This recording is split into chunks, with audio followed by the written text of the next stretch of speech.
In this video, I'm going to teach you how to change your keyboard to Chinese. It's a very easy process, so make sure to follow along. In this video, I'm going to be covering how you can add a Chinese keyboard on an Android device. This might also work for iOS if you use the Google keyboard.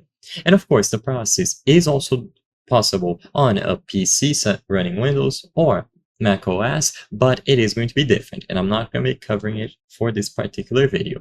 So if you have the Google keyboard and it looks like this, head over into the settings. So tap on the settings icon. You can also go into the settings of your device, access the Google category, and then choose keyboard.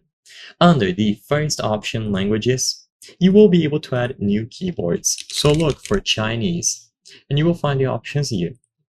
So tap on any of them, and you can customize how everything looks and what you want to enable or disable. So there are a lot of options here. Select them as you see fit according to your preferences. You can enable or disable traditional Chinese, inline composing, some themes, and other personal options. I'm not going to cover them in their entirety in this video. You can change them according to your preferences and then tap done. The keyboard will be added alongside your pre-existing ones, so in this example, English.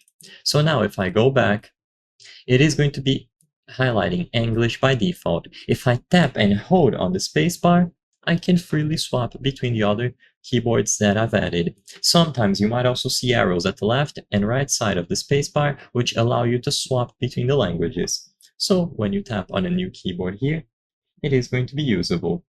So tap on any of these, and you will be able to see the specific characters that you can use. And you can swap between them as many times as you wish. So I hope I was able to help you. If this video helped you, please consider subscribing. As you can see, according to our channel metrics, 83% of the people watching our videos are not subscribed. By subscribing, you can help us make higher quality videos. Thank you for watching, and I'll see you on the next one.